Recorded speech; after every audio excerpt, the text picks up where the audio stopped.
새 정부가 현 정부의 조직을 그대로 유지한 채 내각 인선을 마치고 민생 등 당면 현안에 더 집중하기로 했습니다. 윤석열 당선인은 오는 10일 경제부총리 후보자 등을 직접 발표할 계획입니다. 더불어민주당과 새로운 물결이 합당을 공식 선언하고 본격적인 지방선거 준비에 들어갔습니다. 국민의힘도 경기지사 출마를 선언한 김은혜 의원과 유승민 전 의원의 신경전이 벌어지는 등 지방선거 열기가 가열되고 있습니다. 성김 미 국무부 대북 특별대표는 북한이 김일성 생일인 태양절을 계기로 핵실험 등 추가 도발을 할 가능성이 있다고 밝혔습니다. 북한은 올해로 110주년인 태양절을 일주일 넘게 앞두고 각종 문화, 학술 행사를 개최하면서 벌써부터 분위기를 달구고 있습니다. 코로나19 신규 확진자는 사흘째 20만 명대를 기록하며 감소세를 유지하고 있습니다. 정부는 확진 규모와 피해 감소세가 계속되면 사회적 거리두기를 해제하겠다고 강조했습니다. 고려대가 2010년 환경생태공학부에 합격했던 조국 전 장관의 딸 조민 씨의 입학 허가를 취소한 것으로 확인됐습니다. 고려대는 지난 2월 입학 취소 처리 심의위원회를 열고 이같이 결정한 것으로 뒤늦게 알려졌습니다. 조 바이든 미국 대통령은 우크라이나 부차 학살 의혹 사건을 중대 전쟁 범죄로 규정하고 러시아에 대한 더욱 가혹한 제재를 예고했습니다. 러시아는 자국 외교관을 추방하는 서방 국가들의 외교 관계 단절을 경고하고 나섰습니다. 뉴스큐 잠시 뒤에 뵙겠습니다.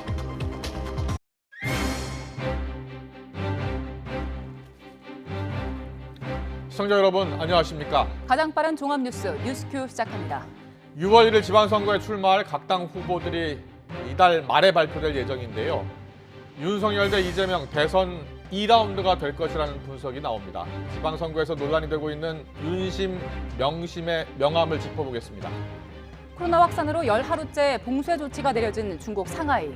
통행 금지로 밖에 사람이 다니지 않고 시민들은 생필품마저 구하지 못하면서 생활에 큰 어려움을 겪고 있습니다. 상하이 현지 연결해서 들어보겠습니다. 먼저 인수위 소식입니다. 대통령직 인수위원회가 새 정부 출범 뒤로 조직 개편을 미루기로 했습니다. 일단 현 정부 조직 체제에서 내각 인사를 단행하겠다고 했습니다. 윤석열 당선인은 당선인 신분으론 처음 평택에 있는 미군 기지를 방문해서 북한의 도발에 대한 대응을 강화하겠다고 강조했습니다. 인수위로 가봅니다. 김승원 기자. 네, 삼청동 인수위 앞에 나와 있습니다. 정부 조직 개편을 서두를 것 같았는데요. 일단 속도 조절을 하겠다는 건데 어떤 이유 때문입니까? 네, 안철수 위원장은 오전에 예정이 없던 기자회견을 열고 정부 조직 개편 논의 결과를 발표했습니다. 새 정부 출범 뒤 조직 개편을 하겠다는 취지인데요. 안 위원장의 말 직접 들어보시죠. 인수위 기간 중 조급하게 결정해서 추진하기보다는 최근 국내외 경제 문제 그리고 외교 안보의 엄중한 상황을 고려해서 민생 안정과 외교 안보 등 당면 국정 현안에 집중하는 것이 바람직하다고 판단했습니다. 추경호 인수위 기획조정분과 간사는 조직 개편 문제가 지나치게 논란이 되면 국정을 챙기는 데 동력이 떨어질 수 있다면서 새 정부의 안정적 출발을 차분히 준비한다는 차원에서도 시간을 두고 가기로 했다고 말했습니다. 이에 따라 조만간 추가로 발표될 내각 인선도 문재인 정부의 정부 조직 체계에서 이뤄집니다. 인수위 측은 폐지가 확정된 여성가족부의 경우에도 장관을 임명할 계획인데 신임 장관은 여가부가 나아갈 방향을 그리는 작업을 하게 된다고 설명했습니다. 또 중소기업벤처부 역시 폐지할 계획이 없고 장관 후보자도 예정대로 검증하고 있다고 설명했습니다. 네, 10일, 그러니까 일요일에 추가 내각 인선으로 몇 명이나 더 발표가 되는 겁니까? 네, 현재로서는 몇 명이 추가로 발표될 것이라고 확언할 수 없습니다. 현재 경제부총리와 각 부처 장관들에 대한 검증이 진행되는데요. 윤석열 후보는 최대한 많은 후보를 오는 일요일에 발표할 계획입니다. 윤석열 당선인은 경제사령탑인 경제부총리로 기획재정부 차관 출신인 국민의힘 추경호 의원을 낙점한 것으로 전해졌습니다. 나경원 전 의원과 국민의당 이태규 의원 등 정치인 입각도 사실상 확정됐는데 어느 부처로 향할지는 미정입니다. 현재 국정원장 후보로는 비정치인 출신 3명이 검증대에 오른 가운데 국정원 출신인 권춘택 UN 글로벌 컴팩트 한국협회 사무총장 등이 거론되고 있습니다. 다만 당선인 측은 당선인 신분으로 국정원장을 지명할 수 없어서 꽤 시간이 걸릴 것이고 광범위하게 검토하고 있다고 설명했습니다. 대통령 취임과 동시에 용산 새 집무실을 사용할 수 있을지를 두고 여러 가지 이야기들이 나왔었는데요. 오늘 다시 한번 인수위가 이전에는 문제가 없다라고 했죠.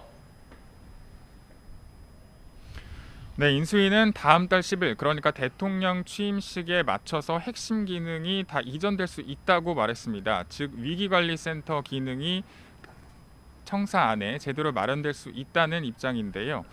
또 윤석열 당선인도 국방부 청사에 마련될 새 집무실에서 취임과 동시에 업무를 시작할 것이고 이를 목표로 노력하고 있다고 설명했습니다. 이런 가운데 새 정부는 별도의 명칭 없이 윤석열 정부로 이름 붙이는 방안을 유력하게 검토하고 있습니다. 윤석열이란 이름보다 새 정부의 방향성을 잘 나타내는 단어가 없다는 취지입니다. 네, 윤석열 당선인의 일정도 짚어보죠. 당선인 신분으로는 처음 주한 미군 기지를 찾았다고요? 네, 윤석열 당선인은 오늘 오전 경기 평택에 있는 주한 미군 기지 캠프 험브리스를 찾았습니다. 캠프 험브리스는 주한 한미 연합사령부가 있는 곳인데요. 이곳에서 당선인은 북한의 ICBM 발사 등 한반도 정세가 매우 엄중한 상황 속에서 당선인으로는 처음 주한 미군 기지를 찾은 데 의미를 부여했습니다. 그러면서 한미 군사동맹과 연합 방위태세를 통한 강력한 억제력은 아무리 강조해도 지나치지 않다고 강조했습니다. 또 지금 대한민국의 자유와 번영은 선배 전우들의 헌신과 희생이 있어 가능했다면서 연합사령관 이하 장병들에게 감사의 마음을 전했습니다. 지금까지 삼청동 인수위 사무실 앞에서 YTN 김승환입니다. 대통령 집무실을 맞이하게 된 국방부는 이르면 오늘 이사업체와 계약을 체결하겠다고 밝혔습니다. 실국장 간담회를 하면서 구체적인 일정과 방안을 논의하고 있습니다. 국방부 일부 부서에선 벌써 이삿짐을 줄이고 사무실을 정리하는 등 이사를 준비하는 모습이 보이고 있습니다. 취재기자 연결합니다. 신준명 기자. 네, 국방부입니다. 국방부가 오늘 이사 계약을 체결할 것 같다고요? 네, 이르면 오늘 이사 계획이 체결될 것으로 보고 있습니다. 계약 체결 뒤에야 공식적으로 이사가 시작됐다고 할 수 있는데 벌써 국방부는 어수선한 분위기입니다. 일부 국방부 직원들은 개인 짐을 이사갈 사무실에 미리 가져다 두기도 하고 있고요. 이삿짐을 줄이기 위해서 파쇄 차량을 불러 불필요한 서류 등을 온종일 파쇄하고 있습니다. 일부 부서 사무실은 가구와 집기류를 복도에 옮기면서 벌써 이사 준비에 나서기도 했고 당장 오늘부터 별관으로 출근하라는 지시를 받은 직원들도 있는 것으로 전해졌습니다. 국방부 1층 대변인실과 기자실도 이른 오전부터 파쇄할 문서를 내놓는 정리 작업이 진행되고 있습니다. 정부가 의결한 청와대와 국방부 이전 관련 예비비는 360억 원입니다. 이 가운데 국방부 이전 비용은 이사비 30억 원, 정보통신 구축 비용 55억 원, 시설 보수비 33억 원 등 총 118억 원입니다. 대통령 집무실 이전에 따른 우선 이동 대상은 국방부 본관 5층부터 10층까지 입주한 부서들입니다. 국방부 우청사와 근무지원단, 육군회관 등에 분산 배치될 전망입니다. 문제는 상반기 한미연합훈련입니다. 한미는 오는 12일부터 나흘간은 위기관리 참모훈련을 18일부터 28일까지는 본훈련을 진행할 예정입니다. 이에 따라 핵심 지휘부서인 2층부터 4층까지의 장관실과 정책실, 기획조정실은 훈련이 끝난 28일 이후 이동하게 됐습니다. 윤석열 당선인의 대통령 집무실과 비서실, 기자실, 대변인실 등 핵심 시설은 국방부 본관 1층에서 4층에 배치될 것으로 알려졌는데요. 해당 구역 국방부 부서의 이용 일정이 늦어진 상황이라서 대통령 집무실 이전 작업 역시 연쇄적으로 지연될 수밖에 없게 됐습니다. 지금까지 국방부에서 YTN 신준명입니다. 여야 모두 당내 지방선거 후보들 간의 경쟁이 본격화하고 있습니다. 서울시장과 경기지사가 가장 큰 관심인데 후보들 간 신경전도 뜨거워지고 있습니다. 국회 취재기자 연결합니다. 송재인 기자. 네, 국회입니다. 네, 먼저 더불어민주당 상황부터 알아보겠습니다. 민주당과 새로운 물결이 합당을 공식 선언했죠? 네, 양당은 지난 대선 당시 후보 간 합의로 추진해오던 합당을 오늘 공식적으로 선언했습니다. 윤호중 비상대책위원장과 김동연 대표 등은 합당 합의문에 서명하는 서약식을 열었는데요. 이로써 앞서 경기지사 출마를 선언한 김동연 대표는 민주당 내 후보군인 안민석, 조정식 의원, 염태영 전 수원시장과 경선을 치르게 됐습니다. 김동연 대표의 경선 합류를 앞두고 민주당 안에서는 이미 경선 규칙을 둘러싼 논쟁이 불거지면서 신경전이 본격화한 상태인데요. 이에 대해 김동연 대표는 자신이 유력 후보라서 견제 분위기가 나오는 것 같다며 당의 결정을 따르겠다는 입장을 반복하면서도 경쟁자들을 향한 뼈 있는 말도 남겼습니다. 들어보시죠. 이번 선거를 이기기 위해서 함께 최선의 노력을 다하겠다 이렇게 생각을 합니다. 지금은 뭐 남 뒷다리 잡을 때가 아니라 발목 잡을 때가 아니라 힘차게 앞으로 뛰어나갈 때입니다. 합당 후속 절차를 남겨둔 김동연 대표를 제외하고는 민주당 후보군 모두 오늘 오후까지 지방선거 광역단체장 후보로 등록을 마쳐야 하는데요. 송영길 전 대표 역시 오늘 당내 서울시장 경선 후보로 등록하며 본격적인 출마 채비에 나섭니다. 다만 오늘도 송 전 대표의 서울시장 출마를 둘러싼 내홍은 여전한 모습입니다. 신문 86그룹 최재성 전 청와대 정무수석이 서울시장을 탐하다 더 큰 것을 잃을 거라며 송탐 대실이란 표현까지 쓰면서 비판하는 등 후보 등록 뒤에도 송 전 대표의 출마 파문은 이어질 것으로 보입니다. 국민의힘에서도 경기지사직을 둘러싸고 당내 신경전이 본격화했죠. 네, 국민의힘 후보군 가운데 선두에 있던 유승민 전 의원과 이에 맞서 출마를 공식화한 김은혜 의원 사이 신경전이 고조되고 있습니다. 유승민 전 의원은 YTN 라디오에 출연해 윤석열 당선인의 대변인이었던 김은혜 의원을 견제했는데요. 먼저 들어보시죠. 그럼 이번 선거에서 가장 중요한 거는 저는 윤심이다, 명심이다, 박심이다 이런 게 아니라 바로 경기도민들의 민심 아니겠습니까? 네. 그래서 저는 뭐 그것만 보고 하겠다는 말씀드리고. 견제 수위를 높여가는 건 김은혜 의원도 마찬가지입니다. 자신이 유승민 전 의원보다 출마 명분이란 점에서 앞선다고 말하면서 경선 자신감을 내비쳤습니다. 김은혜에게는 경기도에 대한 고민이 있었고 유승민 대표님이 정계 은퇴에 대한 고민이 있으셨잖아요. 그래서 이 미묘한 차이가 저는 이번 경선과 나아가 본선에서도 상당히 다른 결과를. 이런 가운데 앞서 경기지사 출마의 뜻을 밝힌 강용석 변호사의 국민의힘 복당은 당 지도부의 불허로 불발됐습니다. 이준석 대표는 최고의 투표 결과 다수가 반대의 뜻을 밝혔다면서도 자세한 결과와 이유에 대해선 말을 아꼈는데요. 국민의힘 소속으로 경기지사 선거에 출마할 가능성이 사라진 강 변호사는 납득할 수 없는 결과라며 반발하고 있습니다. 이처럼 6월 지방선거 당내 후보군이 굳어져가는 가운데 국민의힘은 여소야대 전국에서 협치를 이끌어내야 하는 중책, 바로 차기 원내대표를 내일 선출합니다. 지금까지 국회에서 YTN 송재인입니다. 네, 지금 방금 들으신 것처럼 지방선거를 앞두고 다시 전국의 열기가 후끈 달아오르고 있습니다. 대선 승리를 기반으로 지방선거까지 승세를 몰아가려는 국민의힘. 또 이번만큼은 질 수 없다는 민주당에 물러설 수 없는 한판 승부가 곧 펼쳐질 것으로 보이는데요. 이런 가운데 이번 선거에서 이른바 윤심, 또 명심, 대리전 양상도 불거지고 있습니다. 이상민 더불어민주당 의원, 국민의힘 이재호 상임 고문님과 함께 전국 현안을 자세히 짚어보겠습니다. 어서 오십시오. 안녕하세요. 안녕하세요. 안녕하세요. 저희가 윤심, 이심, 윤심, 명심 이야기 했는데요. 지방선거 55일 앞으로 다가왔는데 양당의 경선 대진표가 짜졌잖아요. 그런데 여기서 경선 후보 누가 될까를 놓고서 이른바 윤심, 명심 이야기가 나오고 있어요. 실제로 영향을 미치고 있다고 보세요? 저는 우리 당 경우에는 큰 영향이 없다고 봅니다.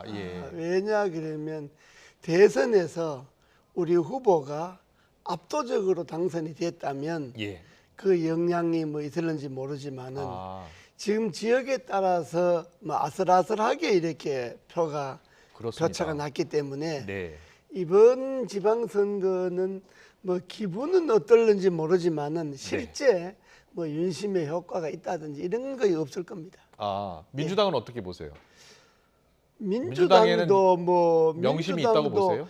근소한 표차로 이재명 후보가 지긴 했지만 예. 어쨌든 패자니까 네. 예, 뭐 그렇게 그 2심의 영향이 있겠습니까? 그렇군요. 예. 네, 20명심 큰 영향 없을 것이다. 왜냐하면 박빙의 승부였기 때문에 이렇게 분석을 해주셨고요. 이상민 의원님은 어떻게 보셨어요? 저는 좀 이 대표님하고 좀 생각을 달리하는데 아 예. 아마 이제 국민의힘은 윤석열 당선인을 말하자면 백그라운드로 해서 예. 뭐 내가 더 힘이 있다. 아. 뭐 이런 경쟁이 사실 작용할 거고요. 예, 또 그걸 경계도 할 테고.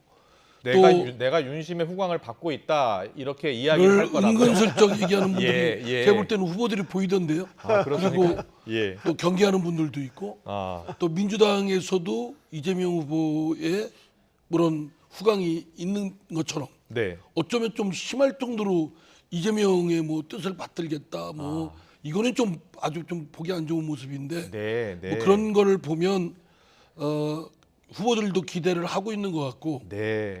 또 이재명, 윤석열 두 분도 영향력을 미치고 싶으려고 하는 것 같은데 네. 실제로 민심이 그럴지 안 그럴지는 저도 미지수입니다. 그렇군요. 오히려 그걸 강하게 그런 작용을 미치려고 하면 네. 민심은 오히려 반작용이 있을 것이다. 그렇군요. 내가 이재명, 윤석열, 이재명의 후광을 받고 있다라고 하는 게 오히려 도움이 되는 게 아니라 역풍이 불 수 있다. 지역의 일꾼을 그렇습니다. 뽑는 이게 선거인데 그 여기 이게- 마치 특정인의 무슨 예.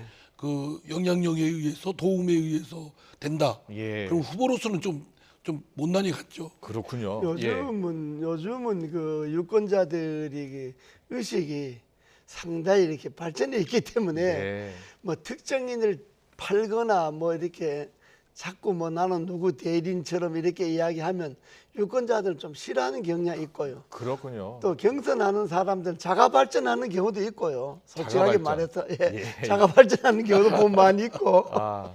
근데 뭐 또 지금 그 대통령 당선인이나 뭐 이재명 후보는 모르겠습니다만은 뭐 지금 일이 인수위 과정에서 당면 사안이 너무 많은데 네. 뭐 지방선거 그거 뭐 어디에 누가 나서든 거기 뭐 그냥 당에 맡겨 두는 거지 거기에 크게 신경 쓸 틈이 없을 겁니다. 아, 윤심이 얼마나 영향을 미칠까 이와 관련해서 이런 분석이 있더라고요. 지방선거 또 원내대표 선거가 향후의 국정 운영에 아주 중요한 위치를 차지하고 있기 때문에 윤석열 당선인 입장에서는 가능한 자신이 밀고 생각하는 후보가 당선되는 게 좋을 것이다 이런 분석이거든요.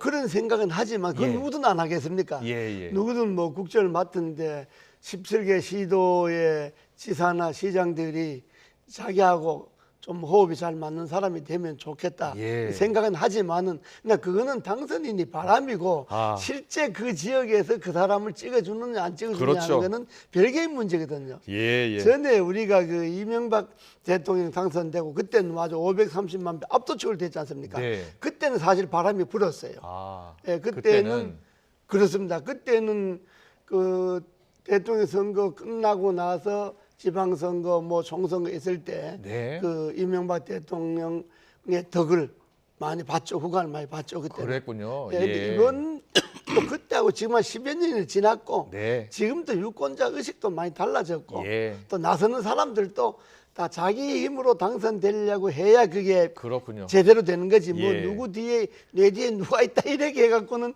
별로 표현하는데 도움 안 될 거예요. 알겠습니다. 우리 국민들의 의식 수준이 워낙 높기 때문에 그렇습니다. 예.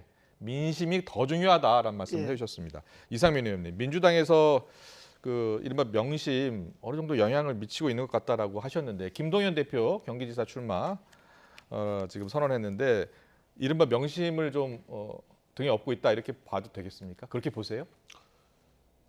그쪽에서는 그런 얘기들을 하는 걸로 저도 들었습니다. 그렇습니까? 근데 실제 뭐 그런지 안 그런지는 모르겠고요. 그리고 또 이재명 후보가 뭐 실제 그 지금 더불어민주당의 각 오선 의원들, 중진 의원들이 경기도 그 후보 경선에 나왔는데 그 사람들 그렇죠. 대치고 어느 특정 후보를 또 밀겠다. 그렇네요. 라는 건 사실은 그렇게 뭐 눈에 보일 정도로는 아닐 거라고 생각됩니다. 예, 민주당에서는 뭐 조정식 의원, 그리고 안민석 의원 다 예. 출마를 선언했죠. 네, 염태영 전 시장도 있고요.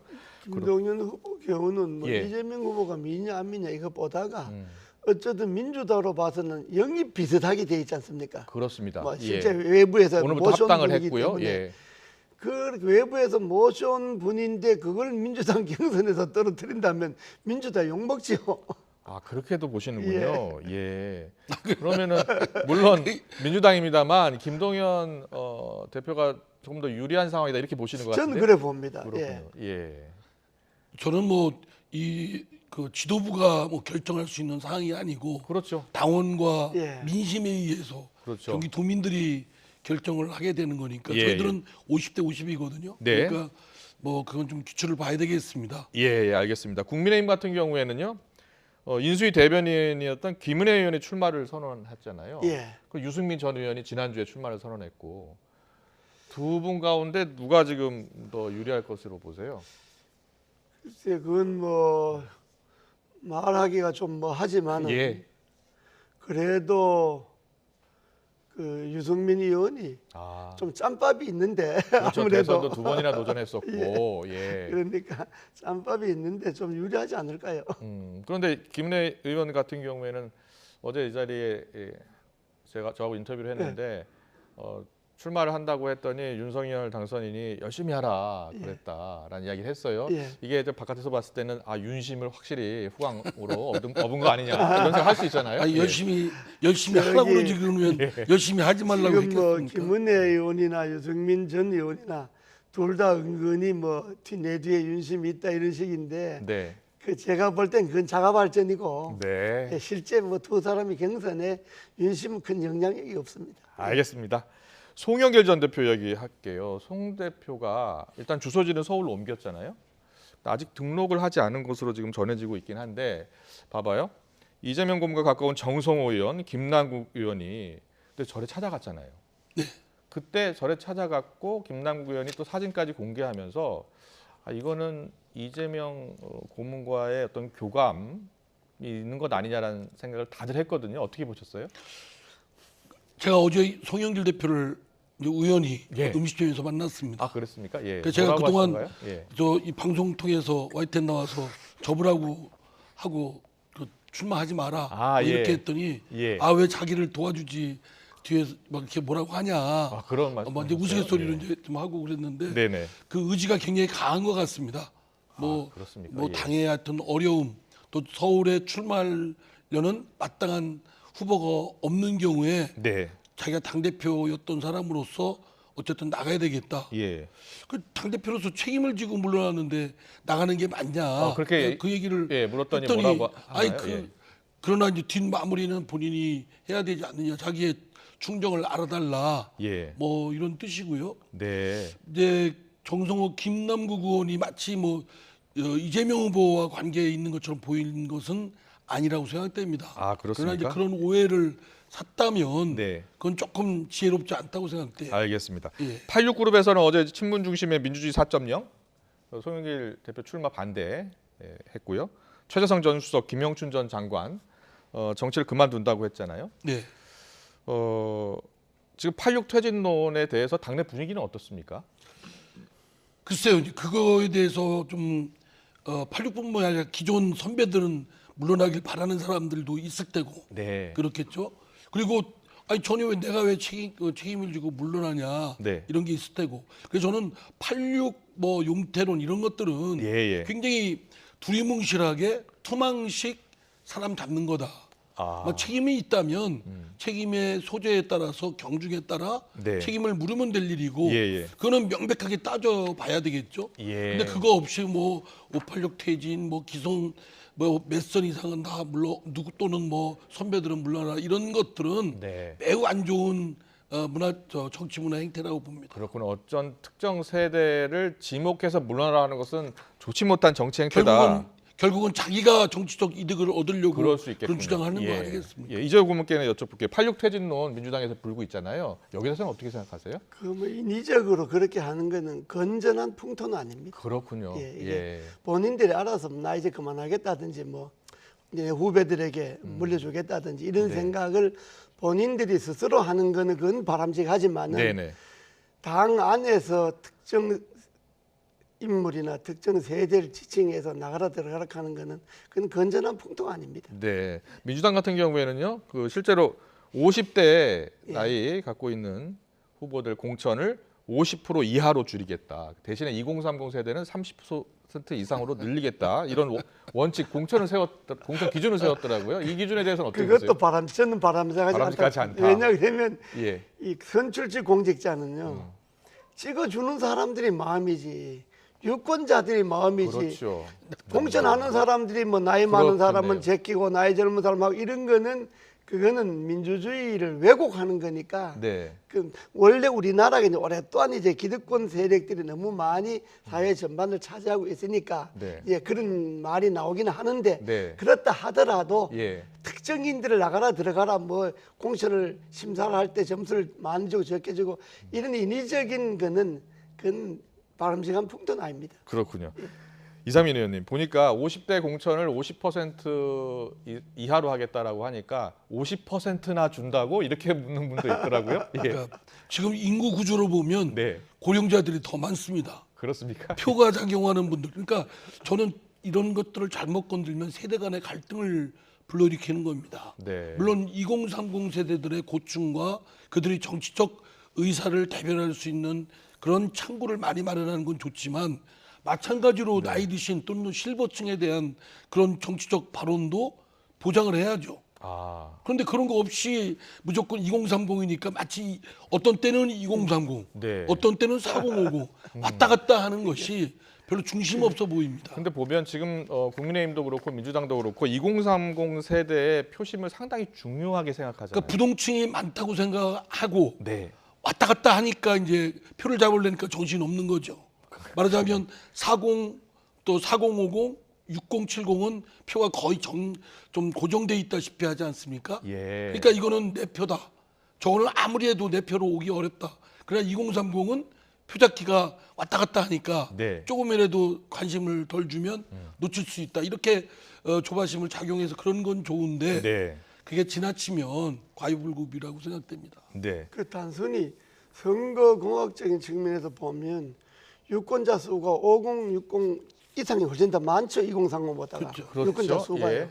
그렇기 때문에 표를 얻으려고 하면 유권자가 많은데 중점을 둬야 되니까 너무 지나치게 하면 또 역효과도 나고 그리고 그런 인위적인 규제는 헌법 정신에 어긋나는 거죠. 네. 우리나라 헌법 정신에 참정권이라는 헌법 정신에 어긋나는 거니까. 그리고 정치권이 예. 아무리 표가 급하지만 뭐 저희 더불어민주당도 그렇고 국민의힘도 그렇고 그 어떤 중심을 갖고 자신들의 가치를 찾아서 꿋꿋하게 나가기보다는 네. 그때그때 시류에 쫓아서 2030, 뭐 4050 이렇게 왔다 갔다 하니까 네. 솔직히 그 좀 정체성도 좀 흐릿하고 이 사람들은 믿을 수가 없는 거 아니냐 이런 불신까지 저는 그 원인을 제공하고 있다고 봅니다. 그렇군요. 예, 두 분 다 중요한 게 민심이고 또 공천 기준 인위적으로 짜놓으면 안 된다. 오히려 세대 간의 갈등을 그러니까요. 조정해 놓고 이게 통합시켜야 되는데 세대 간의 갈등을 갈라치기 위해서 네. 정치적을 이득을 얻겠다는 것밖에 안 되죠. 그렇죠. 예. 당내 불협화음을 만들 수가 있습니다. 그렇군요. 왜냐 그러면 예. 승복을 안 하는 경우가 있잖아요. 거기에 해당되는 그럴 수 사람들이 있죠. 공천에 대해 승복을 안 하면 그게 당내 불협화음으로 생기거든요. 내가 국민적 지지를 더 많이 받았고 당원들의 예. 지지를 많이 받았는데 기준에 의해서 떨어질 수 있으니까 그렇습니다. 예. 그렇겠네요. 그걸 주목해 봐야 될 것 같습니다. 그리고 민주당에서요 서울시장 후보 지금 송영길 전 대표 말고 또 출마를 선언한 분들이 있나요? 아직은 그 적극 나서는 분이 없는 것 같습니다. 그러니까요. 그런데 최근에 보니까 민주당에서 이낙연 전 대표 같은 경우에 서울시장 후보 추대를 한다면 추대로 서울시장 후보로 공천을 준다면 할 수 있다라고 한다라는 이야기가 들린다고 하는데 맞습니까? 아니 추대를 하겠습니까? 예. 아, 예. 더구나 이낙연 후보께서는 대선 후보였던 분인데 예.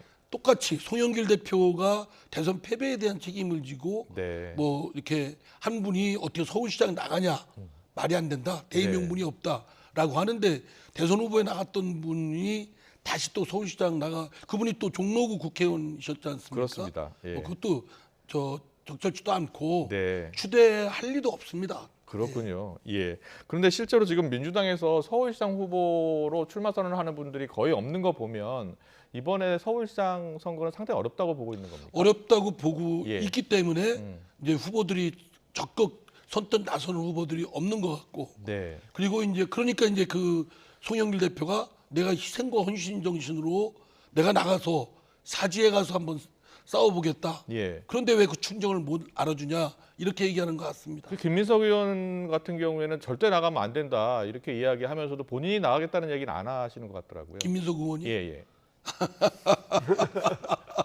하여간 뭐 송영길 대표가 예. 제가 보기엔 어제 우연히 만나서 얘기 들어본 거에 의하면 저는 그 앞에서 면전에서 나가지 않는 게 좋겠다라고까지 얘기했는데도 네. 본인이 의지가 강하고 강한 걸 보면 뭐 말리기는 뭐 어려울 거라고 봅니다. 그렇다면 전망컨대 예. 뭐 희망하는 분들 다 나와서 경선을 하는 수밖에 없겠다라는 생각이 듭니다. 국민의힘에서는 지금 오세훈 지금 현 시장 그래도 경선을 해야 되는 거 아닙니까? 근데 뭐 누가 나오려고 해야 뭐. 예. 그리고 오세훈 시장 후보가 우리 국민의힘에서는 그 상당히 좋은 카드이기 때문에 네. 또 보궐선거 한 지가 얼마 안 됐는데 네. 한 번 더 재선 기회를 주자하는 것이 당 안에서도 여론이기 때문에 예. 그 맞서서 뭐 떨어질 거 보여 알면서 경선하겠다는 사람 있겠습니까? 알겠습니다. 그래서 서울시장 선거가 상대적으로 경기지사 선거보다 좀 주목을 지금 덜 받고 있는 건 그렇습니다. 맞- 그게 같아요. 예. 우리 국민의힘에도 좀 젊은 분들이 네. 오세훈 시장보다 또 조금 더 젊은 분들이 배기 있게 남 나가겠다. 예. 그래서 오세훈 시장과 경선하겠다. 네. 이렇게 좀 치고 나가면 좋은데 네. 그런 사람들이 별로 안 보이네요. 그렇군요. 알겠습니다. 계속해서 새 정부 내각 구성 또 인사청문회 윤당선인 관련해서 좀 이야기 나눠보겠습니다. 새 정부 내각 구성과 관련해서 정부 조직 개편을 일단 좀 뒤로 미룰 것 같아요. 아무래도 정부 예. 조직 개편에 대해서 이제 윤석열 당선인과 예. 저희 민주당과의 그 생각이 괴리가 큰 것 같습니다. 그렇군요. 뭐 예. 여성가족부 폐지 문제 여부부터 저희는 뭐 반대를 하고 있고요. 예. 또 폐지해야 되겠다는 입장이고 네. 뭐 등등이고 아직 그 다른 부처들을 통폐합 문제를 어떻게 할 것인가가 예. 전체적인 그 그림이 그려지지 않았던 것 같습니다. 네. 뭐그 윤석열 당선인의 구상이라든가 이런 게 좀 준비가 좀 덜 된 것 같아서 예. 그렇다면 지금 현재 있는 부처를 예. 또 그 정부안 가지고 여야 간에 씨름하고 또 파행을 겪기보다는 예. 오히려 지금 있는 부처를 그대로 존속을 전제로 해서 네. 장관을 임명하고 그러다가 이제 적당한 때 여야가 합의에 이를 수 있는 경우에 네. 정부 조직을 개편안을 통과시키면 되겠죠. 그렇군요. 그런데 과거에 보면 그 인수위 때 대부분 정부 조직 개편안 짜잖아요. 예. 그리고 새 정부를 출범시키고. 근데 지금 상황은 어려운 것 같아요. 지금은 우선 정부 조직 개편안 국회에 통과돼야 되니까요. 그러니까요. 예. 국회에서 통과돼야 되는데 인수위 때 정부 조직 개편안을 만든다 하더라도 네. 국회에서 통과할 방법이 없지 않습니까? 네. 지금 민주당이 다수 의석이기 때문에 그렇죠. 그러니까 인수위 때는 충분히 검증해서 소위 예비 내각 정도를 구성을 해놓고 네. 취임하고 나서 그동안에 이제 인수위 또한에 당선인이 해야 될 중요한 일은 민주당과 어떻게 협치할 수 있겠는가, 민주당에 어떻게 협조를 구할 수 있는가 예. 하는 것을 털어내놓고 네네. 민주당과 대화하는 것이 지금 필요한 겁니다. 네. 그래서 지금은 당선인이 자당의 국회의원들을 만나서 밥 먹고 뭐 스킨십 하는 것도 중요하지만은 네. 지금은 당선인이 정말로 해야 될 거는 앞으로 정부 개편도 조직 개편도 있고 내각 임명에 대해서 청문회도 있고 네. 민주당이 협조를 받아야 되잖아요. 예. 지금은 당선인이 민주당에 더 많은 신경을 써야 됩니다. 의원들도 그렇군요. 만나고 예. 민주당도 찾아가 보기도 하고 당선의 속마음도 이야기하고 정부 개편의 속마음도 이야기하고 해서 네. 민주당과 충분히 대화를 갖는 시간을 인수위 시간으로 잡아야지 예. 인수위 때 뭘 결정해서 발표해서 그대로 밀고 나가겠다 하면 상당히 부작용이 따를 거예요. 알겠습니다. 저희들이 지금 이재호 대표께서 예. 말씀하신 대로 아마 여기 이 자리에 와서도 여러 차례 말씀도 하셨고 윤석열 당선인이 좀 그 더불어민주당 예. 지도부도 보고 서로 만나서 얘기도 좀 하길 권했는데 예. 한 번도 실행이 안 됐고 네, 그게 잘 안 되는 것 같아요. 그리고 뭐 어쨌든 국정의 파트너로서 국회에서 절대다수 의석을 차지하고 있는 더불어민주당이 네. 협조가 매우 기묘한데 예. 한 번도 뭐 윤석열 당선인이 그 협조를 지금까지 한 번도 안 구한다든가 갔습니까? 예, 협조를 구한다든가 방송에서 몇 차례 어떤 거에 대한 의견을 구한다든가 이런 것들이 전혀 지금 없고 윤석열 당선인이 제일 급한 거는 예. 민주당 의원들 만나고 민주당 찾아가서 이해 구하고 설득하는 게 그게 제일 급선무입니다. 지금. 알겠습니다. 우리 우리 이제 중진 이상 의원분들이 있고요, 고문님이신데 계속해서 강조하시는 게 협치고요. 특히 윤석열 당선인한테는 이제 야당이 되는 민주당에 적극적으로 좀 가서 협조를 구하는 것이 중요하다는 말씀을 거듭 이야기해주고 계십니다. 오늘 말씀 정치권 이슈 여기까지 듣겠습니다. 이상민 의원, 또 국민의힘 이재호 고문이었습니다. 잘 들었습니다. 감사합니다. 네, 고맙습니다. 감사합니다.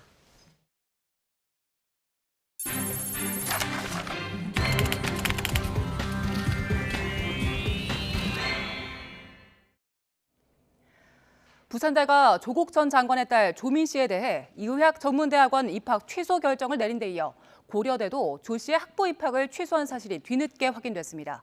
조 씨가 입학할 당시 제출한 학교생활기록부에 법원이 허위라고 판단한 내용이 포함됐다는 게 주된 내용입니다. 자세한 내용은 취재기자 연결해서 알아봅니다. 김대겸 기자. 네, 사회일부입니다. 네, 고려대가 오늘 조민 씨의 입학 취소 사실을 알렸는데요. 입학 취소 결정 이미 한 달여 전쯤에 나왔다고요? 네, 그렇습니다. 고려대학교는 조국 전 법무부 장관 딸 조민 씨의 2010년 환경생태공학부 입학 결정을 취소했다고 밝혔습니다. 입학 취소 결정이 나온 건 지난 2월입니다. 이미 내부 결재까지 마무리가 됐고 지난달 2일에는 조민 씨 본인에게도 통보가 이뤄진 상태입니다. 입학 취소가 결정된 후 한 달여 만에 뒤늦게 이런 사실이 알려진 건데요. 고려대 측은 입학 취소 과정이 비공개 원칙으로 진행하다 보니 내부적으로도 조 씨의 입학 취소 사실을 알 수 없었다고 밝혔습니다. 그러다가 어제 조 씨의 입학 취소 심의 진행 과정을 묻는 교육부 질문에 답변하는 과정에서 관련 사실이 뒤늦게 파악됐다고 설명했습니다. 앞서 고려대 측은 지난해 8월 조 씨의 어머니 정경심 전 교수의 표창장 위조 의혹 사건 항소심 판결이 나온 이후 입학 취소 처리 심의위원회를 구성했습니다. 학교 측은 절차에 따라 조 씨의 학교생활기록부를 제출받아 검토해왔고 이후 정정 교수의 대법원 유죄 확정 판결문을 토대로 생활기록부에 법원이 허위 사실로 판단한 내용이 들어가 있는 것을 확인했습니다.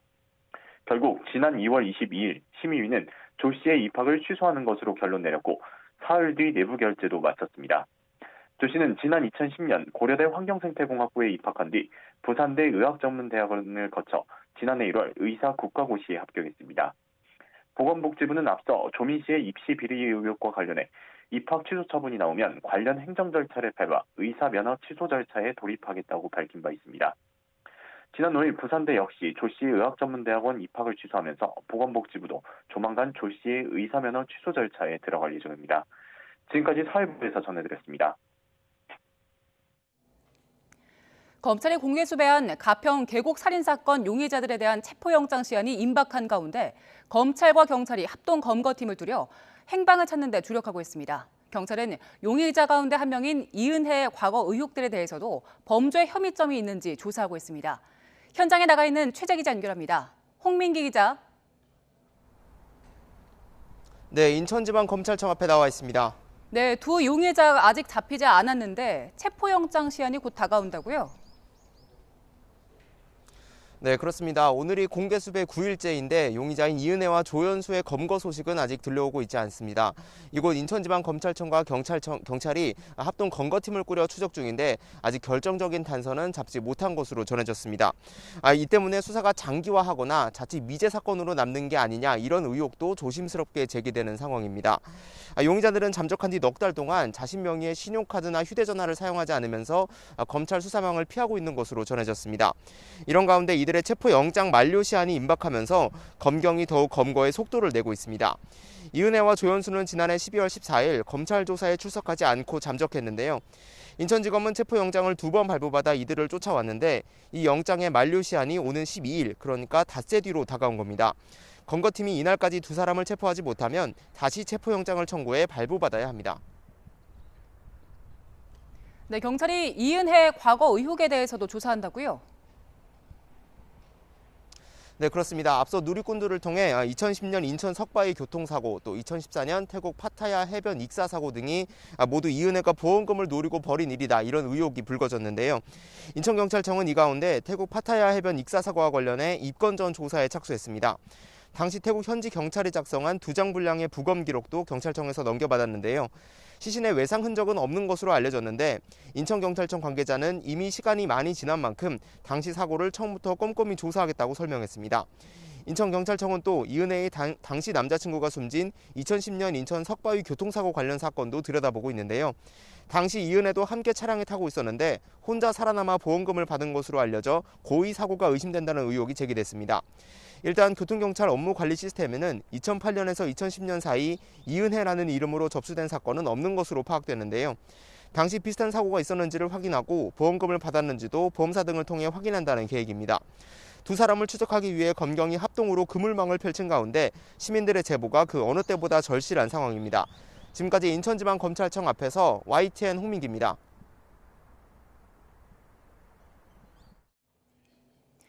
서울 아파트값이 11주 만에 하락세를 멈추고 보합으로 전환됐습니다. 한국부동산원 자료를 보면 강남구와 서초구의 아파트값이 지난주 0.01%에서 이번 주 각각 0.02%로 오름폭이 커졌고 3주간 보합을 이어온 송파구는 금주 0.01% 오르며 강남 3구가 모두 상승세로 전환했습니다. 이는 재건축과 대출 규제 완화, 다주택자 양도소득세 중과 한시 배제 등 새 정부의 시장 친화적 정책에 대한 기대감으로 매수 문의가 늘면서 집주인들이 호가를 올리는 걸로 보입니다. 이처럼 규제가 대폭 풀릴 거란 전망에 서울 강남을 포함해서 재건축 예정 단지가 있는 아파트의 가격은 치솟고 있습니다. 부동산 현장 분위기 어떨까요? 최기성 기자가 현장에 다녀왔습니다. 1982년 준공된 서울 강남구 압구정동 한 아파트 단지입니다. 강남의 대표적인 재건축 단지 가운데 한 곳입니다. 서울시가 최근 한강 주변 아파트 35층 고도 제한 규정을 삭제하면서 층수를 높일 수 있게 된 데다 규제 완화 소식까지 겹치면서 기대감이 커지고 있습니다. 재건축 규제를 완화를 하면은 집값은 더 폭등하겠죠. 현재 매물 자체가 없기 때문에 집값은 안 내린다고 봅니다. 실제로 이 아파트 전용 면적 183제곱미터는 59억 5천만 원에 지난달 거래됐습니다. 직전 신고가보다 7억 5천만 원 더 오른 가격입니다. 서울 강남구 대치동에 있는 지어진 지 40년 넘은 아파트도 사정은 비슷합니다. 전용 면적 84제곱미터 호가가 26억 5천만 원에서 27억 5천만 원까지 형성돼 있는데 지난 2월 같은 면적 실거래가보다 많게는 2억 원 이상 비싸졌습니다.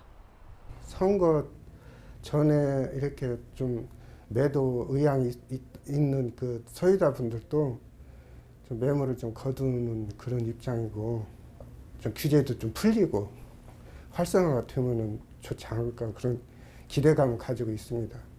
가격 상승 핵심 요인은 윤석열 당선인이 추진하는 부동산 정책 방향입니다.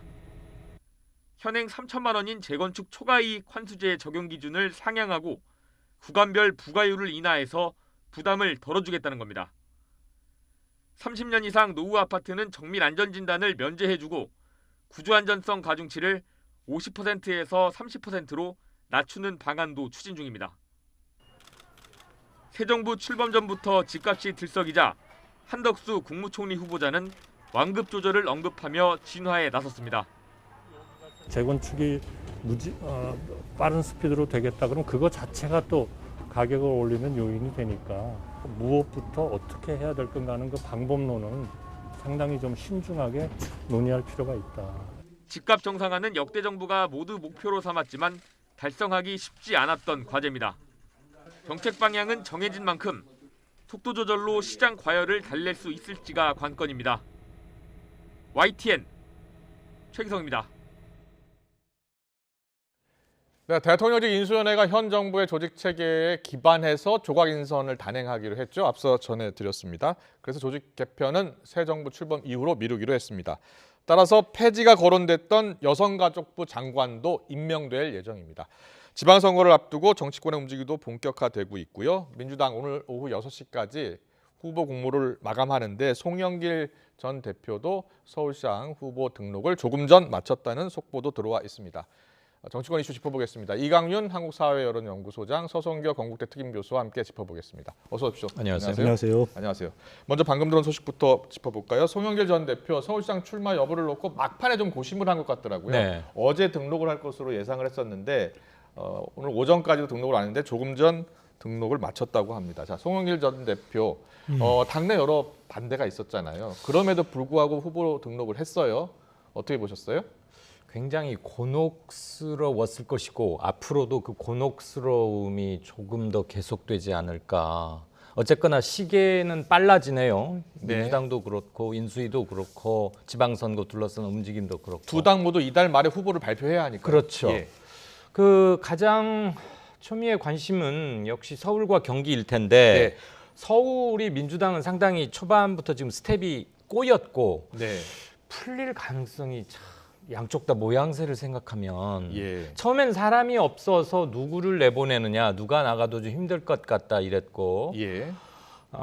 결국은 친 이재명계라고 불리우는 그룹과 예. 그게 얼마나 확고히 있는지는 조금 논란의 대상이긴 합니다만 네. 친소 관계에 기반하겠죠. 예. 그렇지 않은 사람들 사이에 이번 선거를 바라보는 시각, 특히 서울을 어떻게 할 것인가를 두고 고민이 많았고 이 과정에서 송영길 전 대표가 이렇다면 나라도 나가서 독배를 드는 심정으로 해야 되는 거 아닌가 그랬는데 의외로 당내 반발이 상당히 거세고 그것도 공개적으로 거셌고 며칠 전에 김민석 의원은 굉장히 듣기 사납게 참 사람 입장 난처하게 만들어졌잖아요. 네, 네.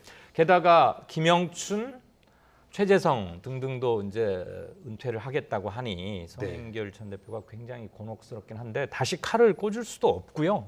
일단은 경선 국면으로 가는데 이 선거 결과에 따라서는 치명상에 가까운 내상을 입을 수도 있겠다. 네. 송 대표 특히 그리고 송 대표가 지금 뭐 서울시장 한번 하려고 솔직히 나오는 건 아니지 않습니까? 그렇죠. 예. 그래서 본인은 대권 후보라고 생각하실 겁니다. 그럼요. 예. 그것으로 가기 위한 한다는 게 중간 스텝일 수도 있고 네. 박주민 의원 뭐 원래부터 생각이 있었고 말은 해왔는데 도전하겠다 했고 저 두 사람으로만 저기 할 것 같지는 않아요. 좀 더 들어와야 되고 예. 그래야 무슨 정치적 타결도 모색이 가능할 수도 있기 때문에 네네. 저는 며칠을 좀 더 두고 보고자 합니다.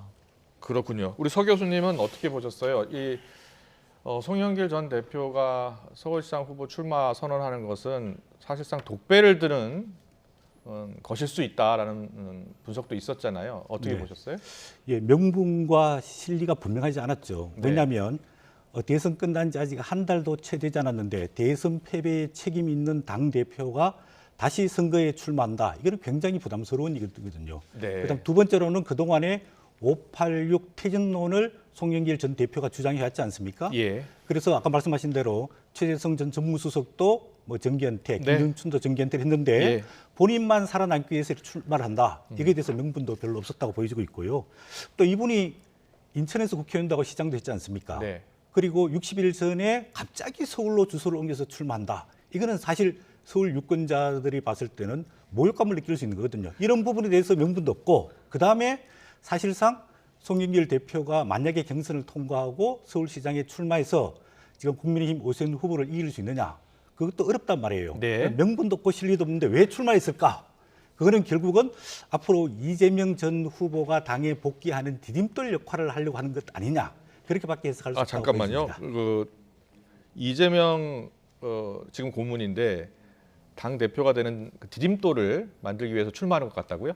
예. 예. 왜냐하면은 송영길 전 대표가 산사에 머물고 있을 때 정성호 의원과 김남국 의원이 찾아와서 서울시장 출마를 권유하면서 본인이 수용을 했단 말이에요. 네. 그리고 서울시장이라는 것은 지더라도 서울 시내 25개 구청장이 있고 110명의 서울시 의원이 있기 때문에 가난한 표를 많이 결집시키는 게 필요하고 예. 또 송영길 전 대표가 지난 대선 동안에 사실 이재명 후보를 지지하면서 전국을 돌면서 지원 유세를 많이 했지 않습니까? 네, 네. 그래서 원팀이라고 보여진다면은 예. 앞으로 민주당 표를 최대한 결집하고 난 다음에 이재명 후보가 당으로 복귀하는데 상당 부분 좀 배경적 역할을 하려고 하는 거 아니냐, 그렇게 해석할 수밖에 없습니다. 이강수 의원님 좀 전에 이렇게 얘기를 했습니다. 만약에 송영길 전 대표가 출마를 해서 선거에서 진다면 큰 내상을 입을 수도 있다, 이렇게 보셨거든요. 어떻게 본인은 내상을 입을 수도 있겠지만은 네. 크게 봤을 때 결국은 대선 때 1615만 표를 받은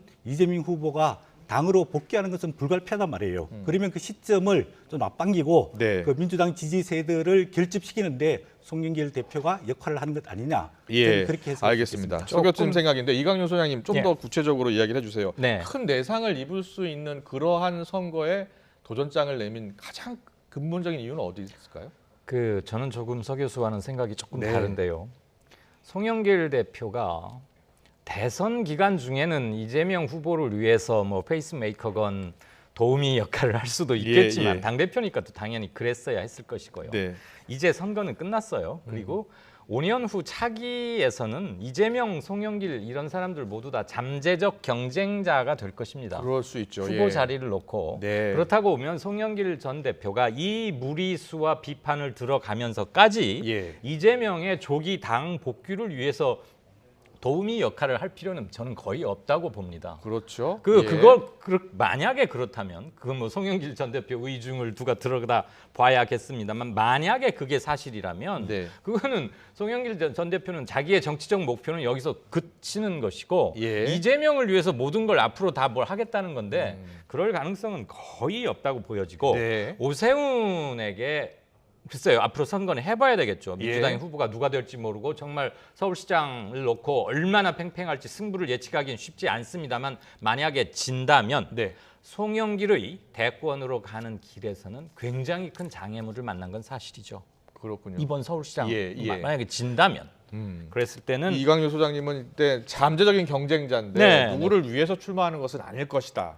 이재명의 이렇게. 당권 획득을 위해서 송영길이 봉사할 필요는 저는 별로 없다고 봅니다. 혹시 하신 말씀 뭐 본인은 뭐 사실상 뭐 지지 기반이라든지 네. 그동안의 정치적인 경도로 보면은 이재명 후보와 맞서서 차기 대선을 도모하기는 본인도 역부족이라는 걸 느낄 겁니다. 그러나 이재명 전 후보의 당 복귀를 위해서 디딤돌 역할을 하면서 예. 그 속에서 본인도 결국은 정치적으로 구명 도생하기 위한 네. 어떤 고육책 아닌가, 저는 그렇게 해석을 볼 수 알겠습니다. 있겠습니다. 잠깐 여기서 새로 나온 여론조사를 결과를 보고서 좀 더 분석을 해보겠습니다. 네, 리얼미터가 실시한 서울시장 여론조사 보겠습니다. 일단 서울시장 직무를 잘 수행할 것 같은 후보, 자 오세훈 42.3, 송영길 14.4, 박영선 11.9, 박주민 8.5, 나경원 5.2, 임종석 5.1 이렇게 나와 있습니다. 그 가상 양자 대결도 볼까요? 가상 양자 대결은 네, 가상 양자 대결을 보겠습니다. 송영길 36.7, 오세훈 50.4, 박영선 37.6, 오세훈 49.9 이렇게 나와 있습니다. 먼저 박영선 전 장관은 출마 의지가 있다는 뭐 보도도 있다고 하는데 어떻게 예. 전망하세요? 아직 구체적 언표는 하지 않았는데 네네. 상황을 예의주시하겠지만 지난번에 자신이 후보로 나와서 참담하다 싶을 정도의 물론 대단히 구도가 안 좋긴 했습니다만 너무 예. 큰 점수 차이로 졌잖아요. 예. 그 충격이 본인에게만 있었던 게 아니고 당에도 미쳤고 일정 부분 이번 대선에도 어느 정도 영향을 줬습니다. 네. 그래서 박영선 전 장관이 다시 또 나서겠다고 본인이 막 그러기는 조금 힘들 것 같고 네. 지금 보니까 물론 지금의 여론조사는 큰 의미를 부여하긴 힘듭니다만 오세훈 현 시장이 안정적으로 50%를 좀 확보하고 있는 걸로 나오고 네.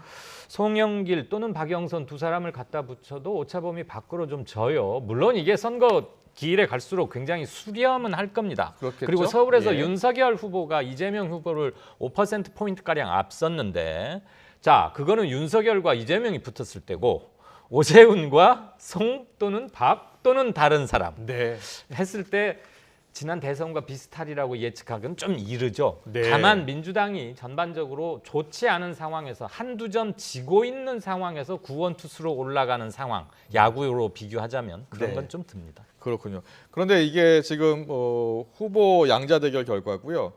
그런데 이 정당 지지율을 보면요. 좀 네. 정당 지지율 보여주세요. 오세훈 현 시장 지지율 이렇게 가상 대결은 앞서고 있는데 정당 지지율을 보면 민주당이 44.8, 국민의힘이 37.8 이렇게 나왔습니다. 그렇게 보면은 이제 개인적으로는 오세훈 지금 현 시장이 50.4, 49.9 이렇게 나왔습니다만 정당 지지도를 보면 민주당이 좀 앞선 것으로 나타났거든요. 서 네. 교수님 어떻게 해석해야 되겠습니까? 뭐 정당 지지도는 또 다른 조사에서 보면은 국민의힘이 조금 앞서는 것도 있거든요. 그런데 우리가 선거 때는 첫 번째는 이제 구도, 두 번째로는 인물, 세 번째로는 이슈 이렇게 주요 변수로 생각하고 있는데 네네. 사실 구도적인 측면에서 보자면 윤석열 정부가 5월 10일 날 출범하고 난 다음에 20일 있다가 지방선거를 치르기 때문에 조금 그래도 국민의힘에 유리한 구도가 될 가능성이 크다 이렇게 보여집니다. 왜냐하면 일단은 정부가 새로 출범하기 때문에 국정 운정 안정 지지 세력이 더 많을 거라고 보여지고 있고 견제는 아직 조금 더 있어야지 있지 않을까 그런 생각이 들고요. 그다음 인물 경쟁력이 봤을 때도 아까 여론조사 나왔지만 오세훈 현 서울시장이 뭐 송영길 전 대표나 박영선 전 의원에 비해서 상당히 앞서 있거든요. 이런 측면에서 또 조금 유리하지 않을까 싶고 그다음에 정책이나 이슈 봤을 때 오세훈 시장이 작년 4월 7일 재보선으로 당선되고 난 이후에 부동산 문제라든지 또 어떤 서민 대책이라든지 이런 부분을 안정적으로 잘 하고 있거든요.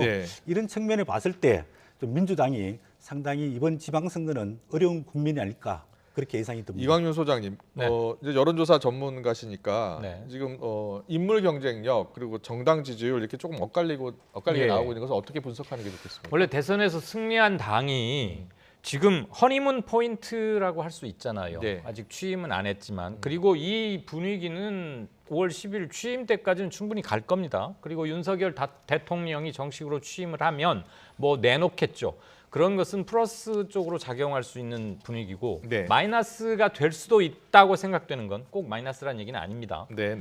강료, 장관들 인사청문회가 쭉 열릴 텐데 그 과정에서 국민들 기대치나 눈살을 좀 찌푸리는 뭐가 있다면 그게 한두 명 정도가 아니고 서너 명 그래서 뭐 줄 낙마까지는 안 가더라도 다시 이렇게 우리가 후퇴하나 이른바 사회 지도층 인사에 대한 눈높이나 이런 게 이 정도일까 그런 게 만약에 퍼진다면 선거에도 굉장히 영향을 미칠 것이고요. 정당 지지도는 일단은 아까 얘기하신 대로 국민의힘이 뒤지는 것도 있고 살짝 앞서는 것도 있긴 한데 중요한 건 대선을 승리한 정당이 주요 경쟁자였던 민주당을 압도하고 있지는 못하다. 그런 것이 좀 더 중요할 것 같습니다. 오차 범위 내에서 살짝 바뀌긴 하지만 적어도 압도하고 있지 못하다는 것은 현재 전국의 지형도가 그대로 반영된 게 아닌가 이런 생각이 좀 그래서 이번 지방선거가 지난 대선의 연장전 성격을 갖고 있다 이렇게들 이야기를 많이 하더라고요. 지금 이광윤 소장 말씀은 새 정부 출범 효과 플러스 아마도 인사청문회도 변수가 될 것이다. 인사청문회에서 낙마하는 후보자가 나온다면 그것도 민심에 영향을 미칠 것이다. 이렇게 또 보시네요. 네, 충분히 변수가 될 수 있겠죠. 그러나 대선 때 윤석열 후보가 0.73% 포인트로 이겼지 않습니까? 굉장히 박빙으로 이겼습니다. 역대 최저고 또 야당 후보가 참 이재명 후보가 역대 패배한 후보로서는 가장 많은 득표를 한 거였거든요. 그런 측면에 봤을 때 지금 윤석열 인수위가 상당히 조금 이제 안정적으로 큰 사고 없이 무리수를 두지 않으면서 가고 있는데 만약에 국무총리와 18개 부처 장관 인사청문회 때 국민의 눈높이에 맞지 않는 실망하는 그 포인트들이 나오게 되면 아무래도 국민들이 조금은 실망하겠지만 그래도 국민들이 이 코로나라든지 지금 국제 정세가 굉장히 불안하지 않지 않습니까? 이런 측면에 봤을 때 좀 정부 출범만 안정적으로 했으면 좋겠다. 이런 국민적 지지가 있기 때문에 그 소위 말하는 국정 견제론보다는 국정 안전론이 지방선거 때 조금 크게 작용하지 않을까 그렇게 보여집니다. 이제 관련 여론조사가 있어서요. 전국 지표조사를 저희가 준비를 했습니다. 전국 지표조사를 보겠습니다.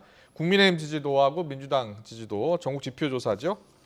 보여주시면 이제 전국 지표조사 결과는 여기서는 이제 더불어민주당이 32, 국민의힘이 36 이렇게 나왔고요. 정의당 5, 국민의당 3, 또 태도 유보 22 이렇게 나왔습니다. 그런데 이번 지방선거의 성격을 묻는 질문도 있었는데요. 안정적인 국정 운영이냐, 새 정부 견제냐. 자, 여기서는 일단 안정적인 국정 운영이 52, 새 정부 견제 39 이렇게 나왔습니다. 이강윤 소장님, 네. 자, 지방선거 이번 성격을 안정적인 국정 운영이 좀 높게 나타났네요. 예. 아무래도 새 정부가 출범하면 지지하지 않았던 사람들도 일단은 두고 보거나 잘 되기를 바라게 되죠. 왜냐하면 어느 한 정부나 정권의 실패가 그쪽 정치 그룹의 실패로만 끝나는 게 아니고 결국은 국민 전체의 조금의 퇴보 또는 실패로 이어질 수밖에 없는 거 아니겠습니까? 특히 대통령 중심제 하니까요. 그래서 지지하지는 않았다 해도 윤석열 정부가 잘 되는 것을 마다할 사람은 저는 그렇게 많지는 않을 거라고 봅니다.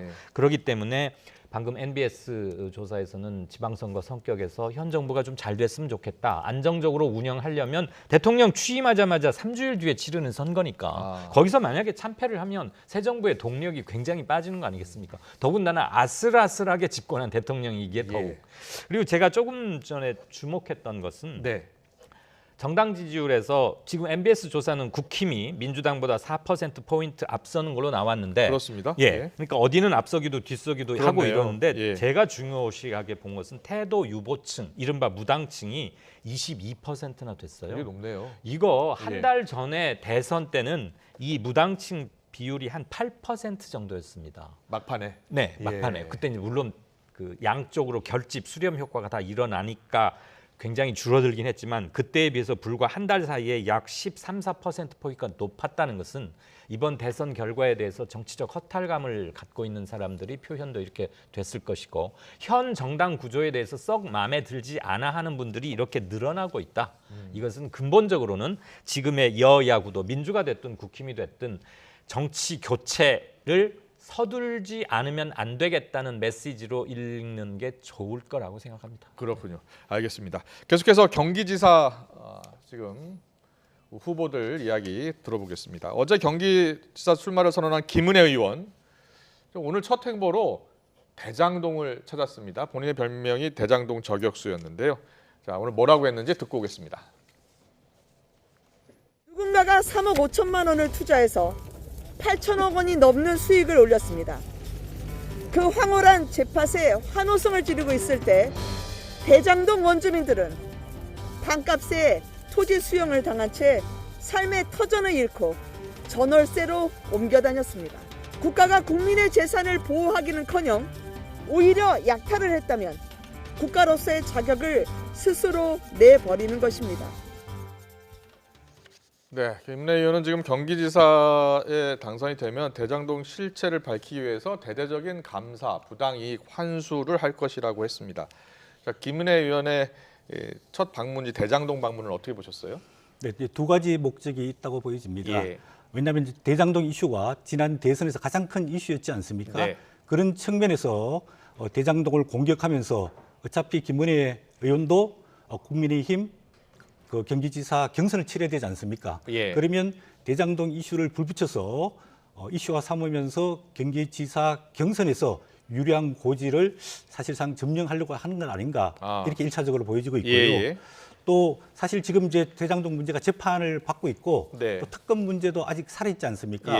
그런 측면에서 본인이 경기지사가 되면은 경기지사로서 이 감사를 하고 그거에 따라서 부당 이익 환수 조치도 취하겠다 이렇게 보여지고 있지만은 제가 보기에는 경선을 치르고 나면은 이런 네거티브한 이슈보다는 포지티브 이슈로 전환하지 않을까 그렇게 보여집니다. 그렇군요. 그런데 지난 대선 때 보면 경기도만 봤을 때는 당시 이제 이재명 후보가 윤석열 후보를 5%포인트 이상 앞섰잖아요. 그랬죠. 그때도 대장동 이슈가 크게 컸는데. 대선의 이슈였는데도 이재명 후보가 더 앞선 거 아닙니까? 그런데 이 이슈를 대장동 이슈를 김은혜 의원이 들고 나온다면 이게 도움이 될까요? 어떻게 보세요? 저는 크게 도움이 될 것 같지는 않은데 왜냐하면 이재명 후보가 득표율로 입증을 한 바 있으니까 대장동이 그렇게 크게 작용한 것 같지는 않다. 거의 한 41, 2만 표 이겼잖아요. 그런데 어쨌거나 김은혜 의원에게는 대장동 과목이 자신의 전공 과목이긴 합니다. 그렇습니까? 그리고 현재 그 뭐죠? 자기 지역구이기도 하고. 그렇습니다. 자기 지역구니까 더 열심히 뭐 이것저것 알아보긴 했지만 가장 자극적인 제목 부분을 오늘도 강조하네요. 3억 5천 집어넣어서 8천억 가져왔다. 물론 이거 사실 막 낱낱이 따지면 조금 변동은 있겠지만 국민들이 제일 화내하고 아직도 미스테리하게 느끼는 지점이 여기잖아요. 그러니까 일단 촉발하기에는 싸움을 붙이기에는 굉장히 좋은 대목이고 이걸 강조해서 김은혜 의원이 손해볼 건 없죠. 그런데 그때까지 지금도 아직 대장동 특검 이재명, 윤석열 서로 하자고 했지만 아직도 안 되고 있는데 가능성은 굉장히 낮아요. 그럼 6월 1일 지방선거까지 이거는 또 한 번 미제의 영역으로 남을 겁니다. 다만 이걸 한두 번 건드려서 김은혜 후보, 예비 후보에게 나쁠 건 없지만 이걸로 전 선거를 끌고 가기에는 역부족인 걸 본인도 알겠고요. 다만 만약에 지사가 당선이 되면 행정명령이나 지사의 재량권을 통해서 재수사를 할 수는 있겠죠. 감사를. 그렇지만 그건 수사보다는 굉장히 약할 것이고요. 다른 발전 방향이나 이재명의 색채를 빼는데 좀 더 주력하지 않을까 싶습니다. 그렇군요. 그런데 지금 정치권에서요 이런 이야기 나옵니다. 이재명 지금 민주당 상임 고문이 이 성남 분당 지역 보궐선거에 출마할 것이다. 그런 관측이 나오고 있습니다. 이와 관련해서 이준석 국민의힘 대표, 조응천 민주당 비대위원장 관련 발언을 듣고 오겠습니다. 이재명 후보가 순회동 살지 않습니까? 그래서 그 지역이 분당 지역에서 이제 나오려고 하는 움직임이 있을 겁니다. 저희는 그럼 그 후보를 저격하기 위한 투수가 한 명 또 대기하고 있습니다. 이재명 후보가 어떤 판단을 하는지에 따라 가지고 지금 저희도 이 패를 맞춰보고 있습니다. 상대방 그 장소에 대해서 뭐 너무 그렇게 쉽게 말씀하신 거 아닌가 싶습니다. 지금 성남시장에 우리 당이 누가 나가느냐와 연계돼 있는 거겠죠. 저번에도 얘기했지만 지금 전장에서 돌아와가지고 갑옷 끈 풀고 있는데 다시 나가라고 하는 거 그건 맞지 않다라고 생각합니다. 네, 조응천 의원인데요. 조응천 의원은 뭐 그렇지 않다라고 보는데 이준석 대표는 또 출마하기를 고대하고 있다고 하는데 출마하겠습니까? 어떻게 보세요? 뭐 굉장히 어렵지 않겠습니까? 그렇겠죠? 아직은요. 왜냐하면 물론 대선 때 아까 말씀드린 대로 0.73% 박빙으로 졌지만은 패배한 거는 패배한 것이거든요. 그 장수가 패배하고 나면 다시 물러서서 성찰과 반성의 시간을 가지고 국민이 부를 때까지 기다려주는 게 기본적인 도리라고 보고 있거든요. 그리고 이재명 전 후보는 뭐 국회의원 하는 것 이게 목표가 아니고 2027년 대선에 출마해서 당선되는 게 목표이기 때문에 긴 호흡으로 보는 게 맞지 않나 싶기 때문에 보궐선거라든지 또 뭐 지방선거 역할론이라든지 이런 것보다는 92년 그 김대중 전 대통령이 패배하고 난 다음에 영국에 유학을 가든지 아니면은 좀 자기가 성찰하고 또 학업을 하고 공부를 할 수 있는 그런 좀 긴 호흡을 가지는 게 미래를 위해서 필요하지 않을까 그렇게 보여집니다. 이재명 고문의 이 보궐선거 출마설이 갑자기 왜 나오는 걸까요? 그 이재명 조기 등판을 못 시켜서 좀 초조하거나 빨리 좀 데뷔라고는 하면 안 되겠죠. 다시 정치 일선으로 투입해야 되겠다고 생각하는 사람들이 분명히 있는 건 맞는 것 같아요. 어떤 분들일까요? 뭐 대선 때 열심히 도왔거나 이재명이 돌아옴으로써 잠재적 이익이 높아질 수 있는 그룹이라고 추정할 수 있겠죠. 뭐 사람 이름도 몇몇 될 수는 있겠습니다만 저는 조응천 의원의 인식이 국민들 정서에 좀 더 닿아 있는 게 아닌가.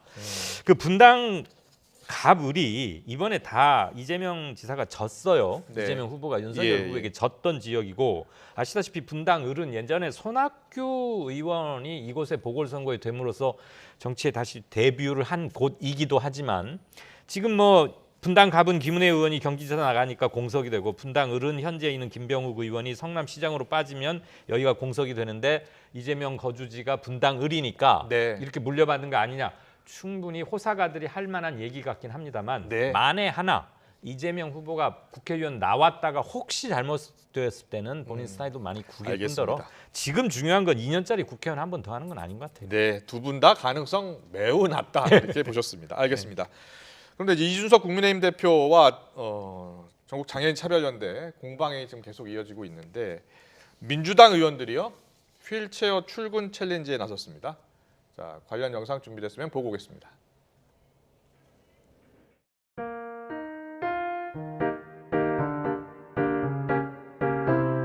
오늘 아침 6시부터 봉화산역에서 국회까지 휠체어 휠체어로 출근했습니다. 제가 느낀 불편은 매우 컸습니다.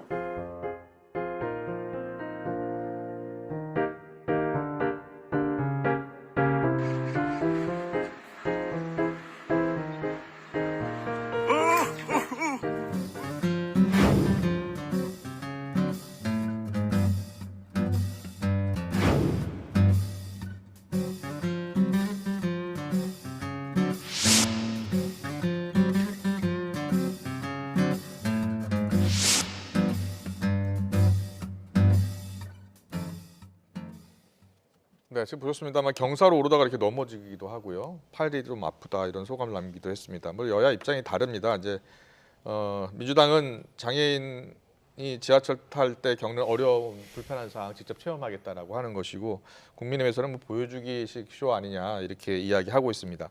휠체어 출근 챌린지 어떻게 보셨어요?